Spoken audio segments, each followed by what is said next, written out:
Welcome. It is my privilege today to be with three authors of one of Judson Press's newest releases. I'm going to hold it up for you to see: Health, Holiness, and Wholeness for Ministry Leaders.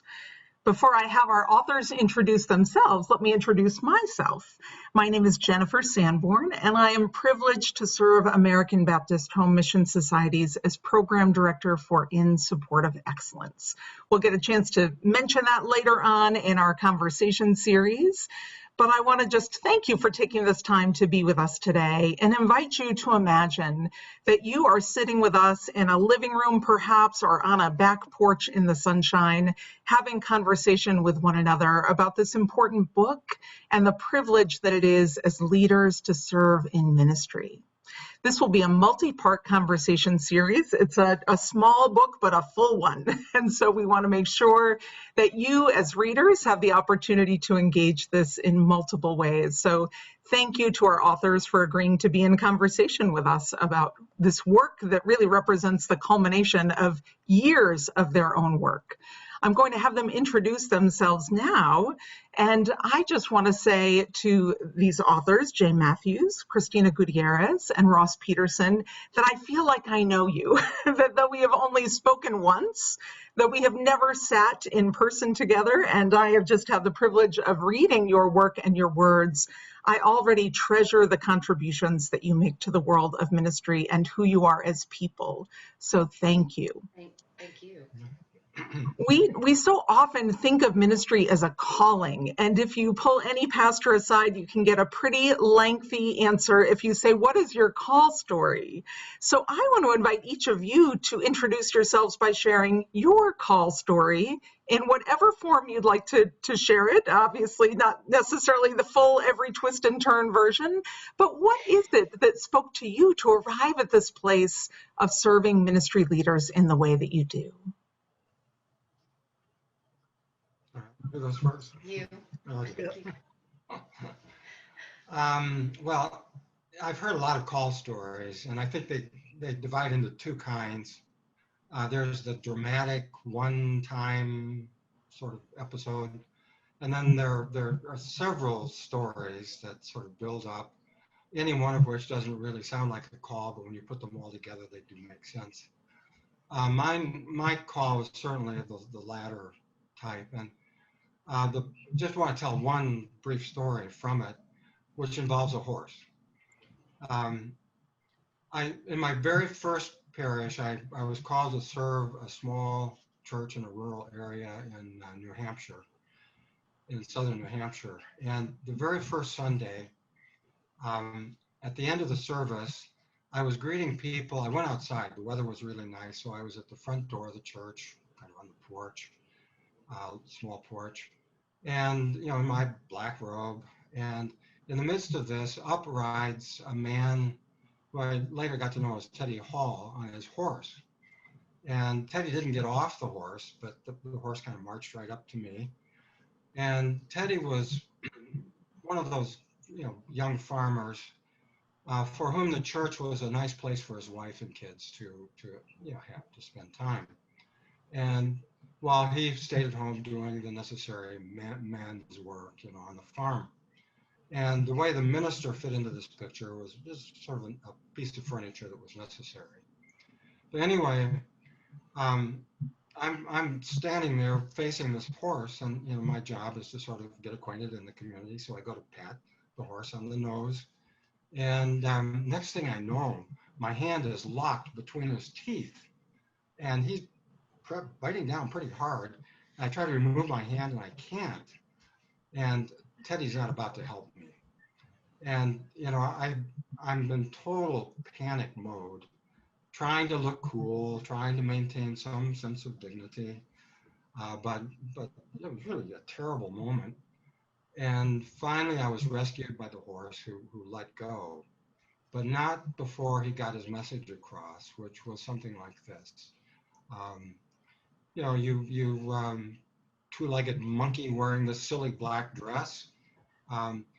If you expect to stay in parish ministry, this is what you have to look forward to. And he got his message across to me I knew that I could walk and chew gum at the same time, but not easily. And so I decided right then and there I was going to specialize in ministry and focus on my real passion in ministry, which fortunately for me I've been able to do in my work with the Midwest. That's just a part of my call story. That's a tough act to follow. Now you know our problem. How about you, Christina? Well, I came to Midwest after 15 years with international ministries. I'm an American Baptist clergy, and before moving to Latin America with international ministries, I lived in Puerto Rico for many years, and before that, I was doing some church work here in the U.S., and so come with a variety of experiences to Midwest. And after being out of the state so long, I was really grateful to Jay for giving me a job. And I've learned so much. I mean, you learn a lot when you live in Latin America for so long, but I've really learned so much here, and health and excellence has been a big part of that learning. Thank you, Christina. I love hearing the background behind, because it just gives me a sense of who you all are as partners to one another as well, what you offer to the ministry leaders you serve. How about you, Ross? Can you beat a horse and many years abroad? Yep.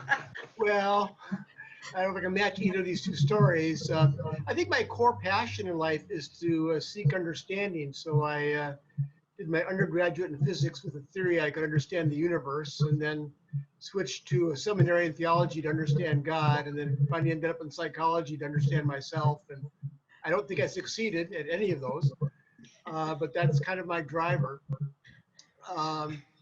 Vocation, I've got kind of a double identity. There's the clinical therapist side of me and the pastoral identity side of me, and those two exist sometimes well with each other and sometimes in some tension.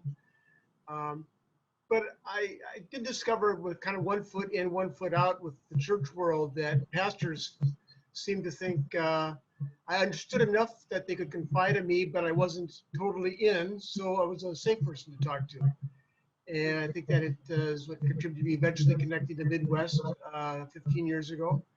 And it's a place where both those identities have meaning and purpose. So that's how God has worked in my life. That's wonderful. So I'm thinking, as somebody who took a second language in high school to avoid physics, then managed to avoid seminary for 20 years before I felt like I was dragged in kicking and screaming. If you were seeking understanding, maybe I was running from understanding. I don't know. Well, thank you each for indulging my question of curiosity. I'm always so interested in people's stories and passions and how they come to their work. So, the book. Which I feel like I should flash every few seconds so that everyone can see. Just really such a treasure. And when I first spoke with you, mentioned that I was really taken with the structure of it, that I found it to be incredibly valuable, just in the intentionality of how you put it together. So who wants to tell me about that structure and what you envision for ministry leaders as they use this book? It's not just a read, it's more than that. I think the ball's in your court, Jay. There's a lot of workshop material in it, and I think the structure is basically it's sort of written as if we're facing a group of people working in a workshop with them. I think of it as sort of a coaching manual. And I was thinking that most books, the verb that goes along with them is you read the book. The verb that goes along with this structure is try it. Every page is try it. There's something for you to try. You might like it. I love that. Any other comments on structure or even your process of how you put this together? It's certainly, I had that feeling of someone being in front of me and inviting me into that, take a try, see, look through this list and see if there's one thing you'd like to practice at. So I so appreciate that. I think the word that sticks for me is curiosity. As an organization, we were curious about what goes into the kind of effective, excellent ministry quality that some pastors seem so effortlessly display, and to wonder about that and be genuinely curious. And I think the book carries through that sense of trying to engage the reader's curiosity, to wonder about what qualities in themselves are can contribute to excellence. So it's in that sense, it's not just a book of answers; it's a book of, I think, really good questions. Yeah, it provides the reader an opportunity to do that dialectic of theory and practice, where they are reading about the theory and the principles, and then the exercises give them an opportunity to practice, try it out. And I think that while the whole book is best, you kind of reading the whole book, trying everything is best. I do think you could probably take some pieces out of it. You look at the table of contents and see what is kind of what catches your eye, and try that first, then read the whole book. I love that you said that, Christina, because I was given, I don't know all the good publishing language, but an early draft. And because my work is in financial wellness, financial empowerment, I went right to that section.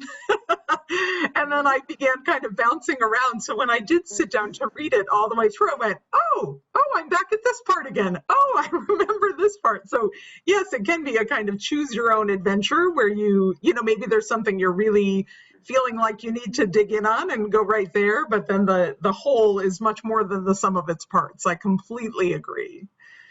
So, Ross, I think you mentioned this notion of excellence, that there are leaders that just seem to thrive, some effortlessly, although we know that that's probably not true. That's what it looks like on the outside.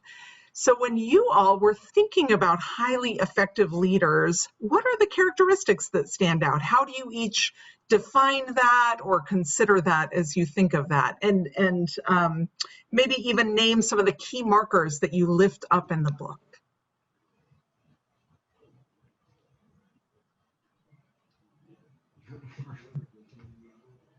You all ponder for a second here. Well, I'll put out one piece. You can talk, about the qualities of the leader themselves. I think what to me is most telling is the impact that a good leader has on people around them. That you can assess the quality of leadership if people around the leader are feeling enlivened, empowered, energized, kind of their best qualities coming out. I always encourage people when they're thinking about am I in a good relationship or a bad relationship? Well, is it bringing out your best qualities or your worst qualities, right? And a good leader has got that capacity to help people access their better self. And it's a lot of qualities obviously have to work in to make that happen. But I think that's one nice way of sort of stepping back and seeing, is good leadership happening here? Is excellent leadership happening here? I used to work with a coach who would say, you're not leading if there's no one following you. You're just walking alone, in essence. So look at those who are around you and what is the effect? I think that makes perfect sense. Christina or Jay, how about you? When you think of highly effective leaders, what characteristics stand out? Well, I think there's a lot of ways of looking at that. I mean, if you're just meeting someone and want to try to get some quick impression whether they're good or not, talk with them listen to them talk about their ministry for about 15 minutes. And if they haven't blamed anybody for anything at the end of that time, chances are very good that they're good. There's also a sense of calm about good leaders. And even if they're engaged in frantic activity, you can sense a sense of inner calm, which comes from knowing what they're doing, having confidence in what they're doing. And and there's the sort of the first factor in strength, which is knowing no matter what happens, you're okay. You're okay. Mm. And that that quality is present in them, and it's catching to the people that they're leading, and it makes for good leadership. I mentioned when we were preparing for this that my challenge is to listen to you without doing lots of mms and ha's and yes and amens. And you heard one just escape as you talked about that. You know you're okay, because that section of the book spoke to me. As I read that ultimate assurance, I thought, what is it to move through the world with that? And what a gift it is to present as knowing we're okay, so that others might get a sense of buying into that vision of the world. So thank you. I'm trying not to have my box light up too much in this Zoom room, but I had to just amen at that one. Christina, how about for you?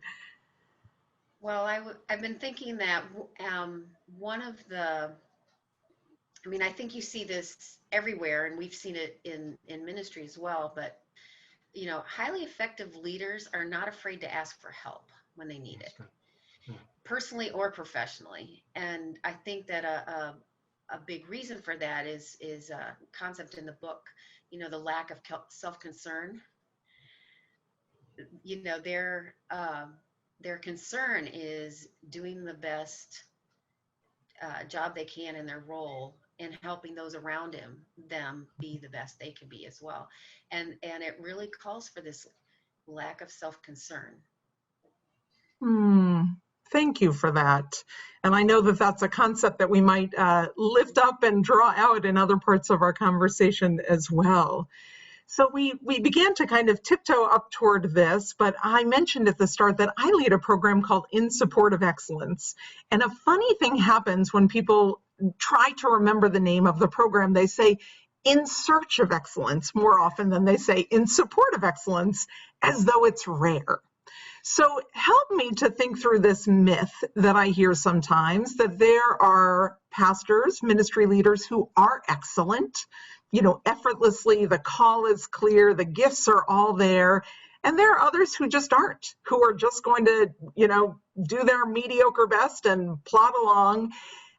I don't buy the myth, so I'll not bury the lead. I think this is a myth that we toss around, but I'm curious about your reactions to that and what you think every ministry leader can do to kind of build up their own capacity for excellence. Well, I have a sort of quick answer to that. I think that we'll be talking about the principles of excellence, but the very first principle, the separation of self and rule, sounds like a little thing, and maybe to some people it sounds like a crazy thing. But if you follow all of the implications of that, they go on forever, and they really encompass everything that's in the book.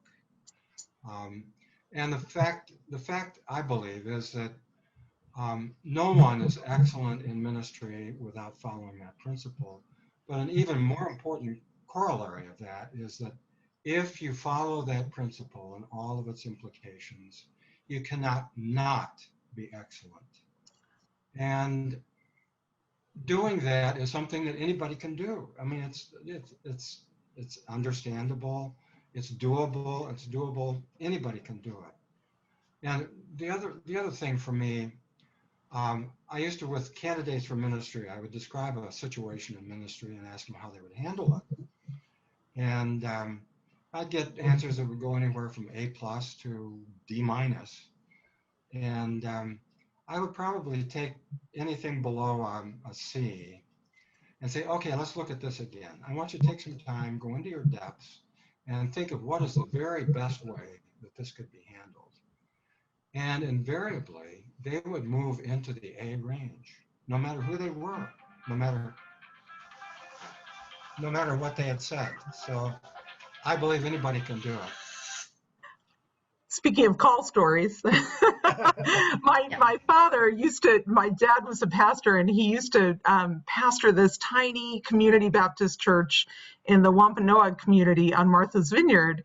And they were basically a one-room sanctuary with a kind of closet that the phone was off. And there were multiple occasions when that phone would ring during worship, and he would kind of end in a, you know, God's calling sort of joke, because it wouldn't fail. So that, thank you, Jay, that notion of separating self from role. I know I mentioned to you that I wrestled with that at first until I had a chance to dig in deeper. So I'm glad that we're going to have a chance for multiple conversations, because I think that that sense that that is the key that unlocks excellence is something that's really important for people to hear. I was persuaded. I'll jump ahead and say by reading I was persuaded. But yes, this notion that you can think distinctly about those elements of who you are and what you're doing, really valuable. Ross or Christina, how about for you? Excellent leaders born, made, created? I find it helpful to remind myself that we are all capable of excellence and all capable of non-excellence. That it is not so much a quality one attains to and you've got it and there it is in your hand. It's in a way almost a moment by moment experience. And one of the realities that goes with that is that it calls for kind of a constant process of reflection. Yeah. And I think any pastor has had times, even when they have struggled in ministry, they have times where they realize, I really felt God was working through me in a situation. Somehow I found the right thing to say, the right thing to do. I don't know where it came from. That's very much akin to this concept of excellence, that you kind of get out of the way and excellence can happen by lessening our self-absorption. So I think it helps to notice it when it's occurring. I think some pastors are much more focused on noticing their flaws and their failures, and they don't pay much attention to when something is going well. And noticing that is, I think, a key part of developing a habit of excellence. Noticing when it occurs. I love that suggestion. Oh, sorry, Christina, go ahead. No, it's okay. I was going to say, Ross, that's a good point, that it's fluid even for, excellent pastors, right? That one can get caught up in being excellent and think they don't have to pay attention to boundaries, for example. Yes. And right? Yeah, they've attained to enlightenment, and I have, I can sin no more. It's not a good spot to be in. No. So I think that just that is supportive of this idea that excellence is learned. Like emotional intelligence, you can learn. You can increase your emotional intelligence by being intentional and working on those skills. You can learn excellence, and excellence. We also need to make the distinction between excellence is not perfect. Excellence is not perfection. So perfection does not exist. Amen. And freeing ourselves from that is probably key to being able to practice excellence. Yes. Disconnecting from that notion. What I was jumping in to say after you, Ross, and with apologies to you, Christina, I get excited, and it would be easier if we were around the table in the room together. So part of my background in training as a coach is in appreciative inquiry. And Ross, you were speaking of that sense of looking at where we have failed, so that we are perhaps too inclined to settle in on the mistakes and the flaws and the imperfections, when maybe the practice going forward toward excellence is to identify those moments of excellence in our past where we feel, that was really a moment where I did have the words. They came to me and through me. And I suspect that in that kind of past reflection with an appreciative lens, we would discover the self getting out of the way more often than not. So you're giving me new, I have my pen here, and you're giving me new journal questions just as we're in this conversation. So I mentioned coaching, and Jay, you previously mentioned that you think of the book as a kind of coach to folks. So some have used coaches, and I think it might be helpful if one of you is interested in talking about what's the difference between coaching and therapy and spiritual direction and being with a group of colleagues. I mean, there are lots of different ways that we get support as ministry leaders. So that's kind of part one to the question, what is coaching? And then talk about the book as a coach and what that might look like. Who wants to hop in on that?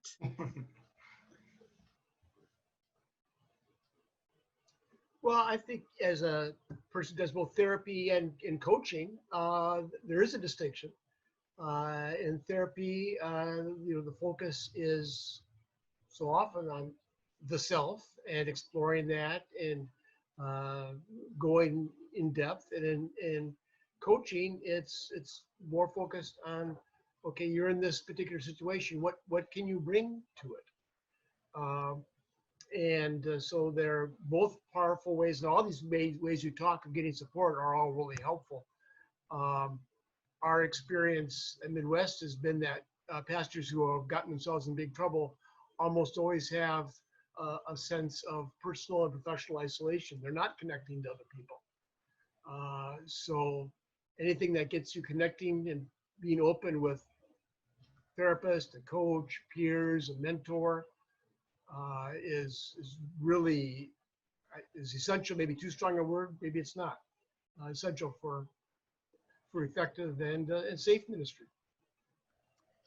We could say it's biblical, the notion of going out 2 by 2. We're not intended to do this work alone. And we have some kind of professional language and resources and investment, I think it's probably how it's always been. Jay, what were you about to speak into that? Well, I think of coaching. Well, coaching can be therapeutic and coaching can lead to spiritual direction, but I think it's bigger than either of those in a sense. And to me, the purpose of coaching is to help a person develop their own inner coach, or what I call the inner leader. And it's, I've got a whole workshop ready to go on that. But it's developing a sense of there being another person in you, that a person who's observing and whose role is to help you see things in a way that will make your life the best life it can possibly be. And so you're in a lot of conversation with that other part of you, and that's the coach. And for me personally, it's been a lifesaver. My inner leader has, when I listen to it, and I don't always listen to it, but it's been a lifesaver for me.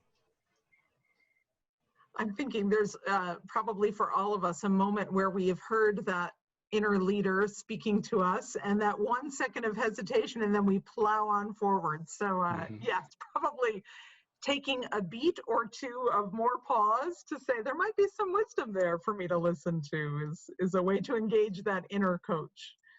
Yeah. And I also think the inner leader is sort of my my gateway to prayer. I mean, I think prayer speaks to me through my inner leader primarily when I listen. Thank you for that. In many ways, that is the most essential source of connection. As I was naming lots of human connections, the notion of connecting to the divine first and foremost, and making sure that that is the kind of foundation of the way we lead in ministry is so critical. Yeah. So that the book is really a coaching tool.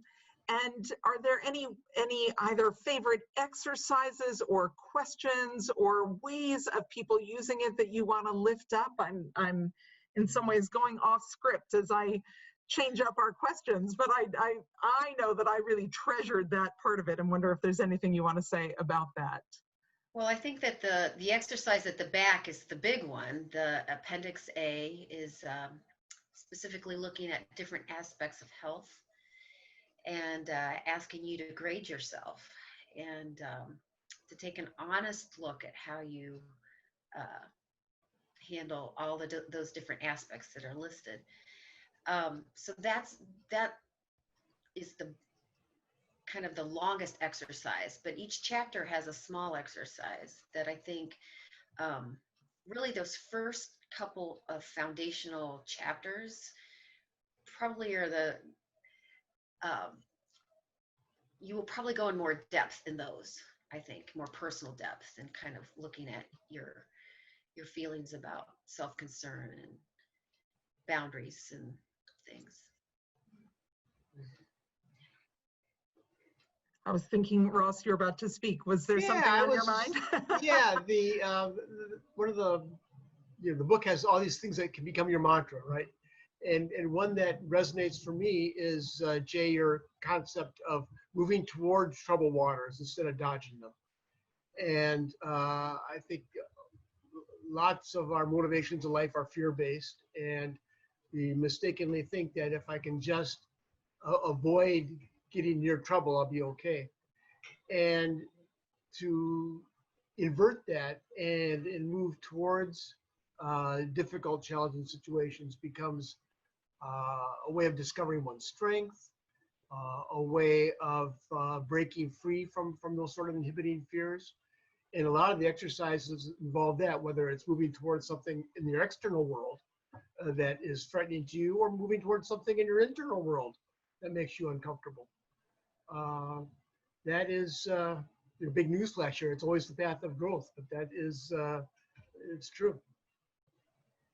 You've both given great hints of the second part of our conversation, where we're going to look in some ways at the troubled waters that ministry leaders are serving in at the moment, and how they can use these tools to identify some of the places that might be troublesome in their own particular practice of ministry. I often think, especially in the work around finances, that until we've taken an honest, thorough look, it's hard to move forward. So I look forward to returning and resuming the conversation with each of you, with a focus shortly on health in our ministry leaders. And I just want to thank you again for taking this time to be with us, to bring this book to us, and to bring it with your personalities and your stories as well. So we will see our listeners soon with Conversation 2. Thanks so much. All right.